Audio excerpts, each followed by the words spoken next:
पंजाबी धर्मशाला के अंदर चला और महाराज जी हमारे साथ है महामंडलेश्वर श्री गोपाल जी महाराज राम जन्मभूमि से अयोध्या से। महाराज जी आप यहाँ पे पहुँचे, आपका उनके यूट्यूब चैनल पर स्वागत है। और यहाँ की जो जनता ने पूरे दिव्य भव्य माध्यम से यह कथा को सुनने को मिली, इसके विषय में बताइए। जो कथा यहाँ आयोजित की गई इसके विषय में बताइए। ये श्री रामचरितमानस आध्यात्मिक संवाद नाम से कथा थी। श्री रामचरितमानस की जो सबसे बड़ी विशेषता है कि श्री राम के केंद्र में होने से श्री रामचरितमानस की जो केंद्र में श्री राम भगवान है, जो स्वयं संवाद के मूल में है। श्री रामचरितमानस की जो शैली है वो संवादीय शैली है। यहाँ रावण विभीषण संवाद है, रावण सीता संवाद है, गिद्धराज जटायु रावण संवाद है, परशुराम लक्ष्मण संवाद है। यहाँ वाद विवाद नहीं है, राम रावण संवाद है, श्री राम रावण संवाद है। सारा कुछ जो भी हुआ है वाद विवाद है ही नहीं।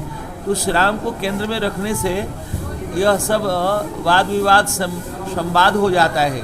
और श्री राम को अगर वार्ता के केंद्र में न रखें तो संवाद भी वाद विवाद बन जाता है। काम को अगर केंद्र में रख दें तो संवाद वाद विवाद हो जाएगा, और श्री राम को केंद्र में रख लें तो जहाँ वाद विवाद है वहाँ संवाद। तो देश में जो वाद विवाद है उसको ख़त्म करने का, परिवार में, राष्ट्र में, समाज में, पार्टी में, संगठन में, ट्रस्ट में वाद विवाद को खत्म करने का, अंदर जो अंतर्द्वंद है, अंदर वाद विवाद जो चल रहा है उन सबको खत्म करने का श्री राम को केंद्र में रखना है। यही इसका मुख्य उद्देश्य था कि हम सुने संवाद और देखें रामलीला। तो महाराज जी रामलीला का भव्य दिव्य मंदिर अयोध्या के अंदर निर्मित होगा है, उसके विषय में वो बताएं। अयोध्या मंदिर का निर्माण जो चल रहा है वो बहुत द्रुत गति से चल रहा है, और उसमें 8-8 घंटे के अंतराल पर काम करने वालों को बदला जाता रहता है। और श्री राम महाप्रभु की कृपा से 2024 के जनवरी में 14 तारीख को श्री राम जी की आरती होगी, श्री राम जन्मभूमि का स्थापना हो जाएगा, पूजन हो जाएगा। पूजन तो हो ही रहा है। चेतना जी ने बड़ा अच्छा प्रयास किया यहाँ पे दिव्य भव्य बनाने का, तो इसके विषय में बताइए। आज हिसार की जनता को आप क्या संदेश देना चाहेंगे? हिसार की जनता को संदेश, पिछले दिनों में जो कुछ 2 दिनों से वो हुआ, संदेश यही है कि श्री राम को केंद्र में रखकर अपने जीवन के वाद विवाद को संवाद में परिणत करें, और जो कुछ भी देखें वो उसमें रामलीला देखें, और जो सुने उसमें संवाद सुने। श्री राम को केंद्र में रखकर देखें और श्री राम को केंद्र में रखकर सुने। काम को रखकर केंद्र में सुनने से रामलीला नहीं होता।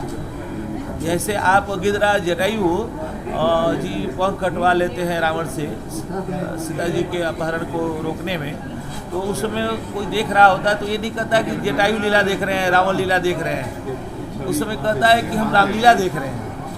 तो केंद्र में जो भी देखें उसको राम को ध्यान में रख कर रखें तो रामलीला हो जाएगा। और केंद्र में रख करके अगर श्री राम को सुनेंगे तो वाद विवाद भी संवाद हो जाएगा।